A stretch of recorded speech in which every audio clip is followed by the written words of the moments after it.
आज की ही खबर है कि दुबई, जो कि भूख की नगरी कहलाती है, वहाँ की एक लहर आएगी, सब साफ कर देगी। आपके लिए लगता है कि दुबई जो कि भूख की नगरी कहलाती है, वहां पर एक साल की बारिश एक ही दिन में हो गई है।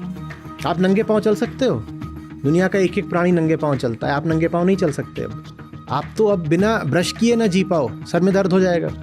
आपके लिए प्रतिदिन नहाना जरूरी हो गया है। दुनिया में कोई प्राणी नहीं प्रतिदिन नहाता। आपको कहाँ से मिलेगा नहाने को पानी, जब पीने को पानी नहीं है? नहाने को कहाँ से पाओगे? प्रकृति से दूर होकर हम शारीरिक रूप से सबसे असुरक्षित जीव बन गए हैं, और मानसिक रूप से भी। Renewable energy, clean green energy और ये सब कुछ, इन सब के पीछे धारणा क्या है? भोग कम नहीं करूंगा। प्रणाम आचार्य जी। आप अक्सर कहते हैं कि अहम हर एक चीज को भोगना चाहता है। आज की ही खबर है कि दुबई, जो कि भूख की नगरी कहलाती है, वहां पर एक साल की बारिश एक ही दिन में हो गई है, जो कि बहुत स्ट्रेंज है क्योंकि वहां पे अक्सर विंटर्स में बारिश हुआ करती थी, पर अब की बार समर्स में हो रही है। तो हम देख रहे हैं कि हवाई जहाज पानी का जहाज बन गए हैं, मॉल्स वाटर पार्क बन गए हैं, और तेजी से भागने वाली नगरी रुक सी गई है। अहम बाहर छलांगे मारता है तो प्रकृति उसे रोक देती है। तो क्या आचार्य जी, प्रकृति के इस दंड से हम सुधरेंगे? एक तरह से ये प्रकृति का दंड भी नहीं है। प्रकृति, सच पूछो तो, बड़ी निरपेक्ष होती है। वो इतनी बड़ी है, इतनी स्वायत्त है, इतनी स्वतंत्र है कि उसको अहम जैसी छोटी चीज को, जो उसी का अपना एक नन्हा सा मुन्ना है, उसको दंड देने की जरूरत भी नहीं है। होता बस ये है कि अहम अपनी कामना के अनुसार प्रकृति से छेड़छाड़ करता है, और प्रकृति को अपनी कामना के अनुसार एक रूप देना चाहता है। प्रकृति ने कोई ठेका नहीं ले रखा है कामना पूरी करने का। वो तो वही करती है जो उसके नियमों के अंतर्गत होना है, और उसके नियम अगर कहते हैं कि तुम उससे छेड़छाड़ करोगे तो ऐसी प्रतिक्रिया होगी, तो प्रतिक्रिया हो जाती है। और प्रकृति इतनी बड़ी है कि प्रकृति की छोटी सी प्रतिक्रिया भी नुन्नू अहंकार के झेले झिलनी नहीं है। आप अगर प्रकृति लोगे, पूरा ब्रह्मांड प्रकृति के अधीन है। 0 केल्विन समझते हो? 0 से 273 डिग्री नीचे, लगभग उतना तापमान भी प्रकृति में देखा जाता है आउटर स्पेस में। और 10,000 डिग्री, लाखों डिग्री, वो सब तापमान भी देखा जाता है सुपरनोवाज में। तो प्रकृति में तो ये सब कुछ है। प्रकृति, लेकिन अगर जो पूरी रेंज है उसमें तापमान की, उसको मनुष्य के लिए 0.0000001% भी बदल दे तो हम सब या तो जम जाएंगे या भाप हो जाएंगे। प्रकृति -273 से करोड़ों डिग्री तापमान तक जाती है। ठीक है? सूरज की सतह पर कितना तापमान होगा सोचो। और उसमें एक बहुत छोटी सी रेंज है जिसमें हम झुन्नू लोग अपना कूद फान मचाते हैं। हम कौन सी रेंज में जी सकते हैं? मान लो 0 से 20-30 डिग्री नीचे से लेके 0 से 60 डिग्री ऊपर, कुल मिलाकर 100 डिग्री की भी रेंज नहीं है जिसमें हम बच सकते हो। और वो भी तब जब हमारे पास हीटिंग है और कपड़े हैं और तमाम तरीके के औजार हैं और व्यवस्थाएं। अगर ये सब कपड़े वपड़े ना हो तो हम अधिक से अधिक 5 डिग्री से लेके 25 या 35 डिग्री तक में बच पाएं। रेंज और छोटी हो जाएगी। तो प्रकृति को क्या करना है? जो वो पूरी रेंज है उसकी अपनी, उसको जरा सा ऐसे आगे पीछे कर देगी हमारे लिए, तो हम कहीं के नहीं रहेंगे। तो ये भी सोचना कि मनुष्य ने प्रकृति के साथ बुरा करा तो अब प्रकृति दंड दे रही है, ये भी अपने आप को बहुत बड़ा मानने वाली बात है। प्रकृति इतनी बड़ी है कि उसे हमें दंड देने की भी जरूरत नहीं है। हम उसके सामने ऐसे हैं कि जैसे हम बैठे हैं और कोई ऐसे मच्छर मार दिया, ये दंड थोड़ी दिया। आप बैठे थे, बात कर रहे थे, यहाँ खुजली हुई, पता नहीं था क्यों खुजली हुई, तो आपने ऐसे कर दिया, वो मच्छर मरा, आपको पता भी नहीं हुआ है कभी? कि आप उठो और पाओ कि ऐसे मच्छर मरा हुआ है वहां पे, क्योंकि जब आपका खून पी रहा था तभी आपने करवट ले ली, वो मर गया। हम प्रकृति के सामने ऐसे, मच्छर बहुत बड़ा होता है इंसान के सामने, हम प्रकृति के सामने धूल के एक कण का शतांश भी नहीं है। वो करवट क्या लेगी, वो इतनी सी गति कर दे इंसान, क्या चीज है उसके सामने। बात समझ में आ रही है?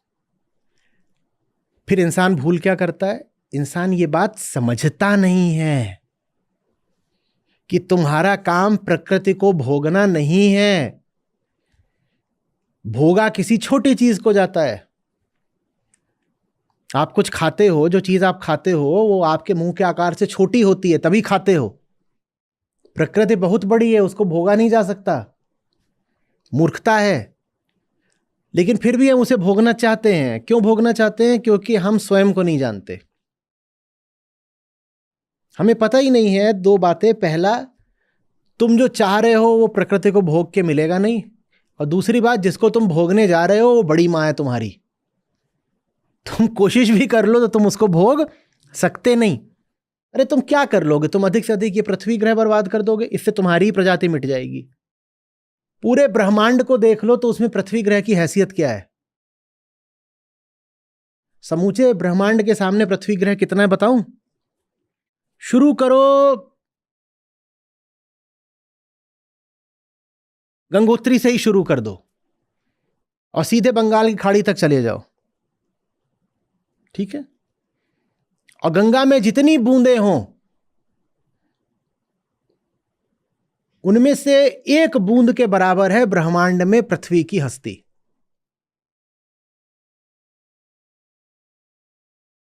समझ में आ रही बात है?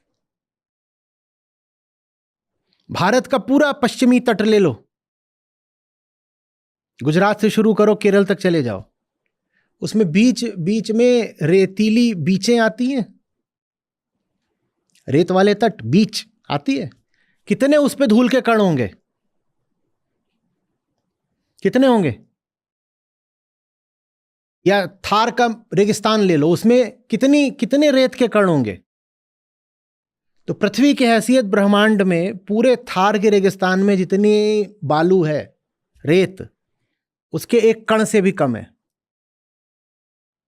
तुम प्रकृति को क्या नुकसान पहुंचा लोगे? एक बार मैंने कहा था, लोगों ने कहा था the earth is heating up, the earth is sick. लोग बोलते हैं ना, global warming is the fever of the planet. मैंने कहा था the earth is not sick, the earth is just adjusting itself to eliminate man. Earth का कुछ नहीं जाता, तुम्हारा सब कुछ जाता है, इसमें तेरा घाटा। मम्मी का कुछ नहीं जाता। तू अभी 2 सेकंड पहले पैदा हुआ है, एवोल्यूशनरी टाइम स्केल में तू 2 सेकंड पहले, उस दिन मैं आईआईटी में भी यही बोल रहा था ना, इवोल्यूशन की दृष्टि से तू 2 सेकंड पहले पैदा हुआ है, और मम्मी अरबों साल पुरानी है, और तेरे जैसे वो 1 सेकंड में लाख पैदा करती हैं। उनका क्या जाएगा? तू मिट जाएगा। ये भी कहना let save the planet, let save the planet, अहंकार की बात है। हम इतने बड़े हैं कि वो तुम्हारे आने से पहले भी थी और वो तुम्हारे जाने के बाद भी है। बेटा तू अपनी बचा। और मनुष्य है जो इन छोटी टेम्परेचर रेंजेस में सरवाइव कर सकता है। प्रकृति बढ़े हुए तापमानों पर भी जो प्राणी मौज में बचे रह जाएं, ऐसों को विकसित कर देगी। हां, ऐसों को विकसित करने में हो सकता है 10 लाख वर्ष लगे। प्रकृति के लिए 10 लाख वर्ष क्या है? समय तो उसकी जेब में है। प्रकृति को कोई प्रतीक्षा करनी पड़ती है। जैसे तुम प्रकृति के बच्चे हो झुन्नू, वैसे ही समय भी क्या है? प्रकृति का बच्चा। किसी चीज में 10 करोड़ साल लग रहे हैं तो प्रकृति को कोई आपत्ति नहीं है, उसके लिए 10 करोड़ वर्ष क्या है? जैसे पलक झपकी। समझ में आ रही बात? वो इतनी बड़ी है कि वो पलक भी झपके तो हमारे लिए महाप्रलय है। महाप्रलय कह तो रही है कि दुबई का हाल देख लो।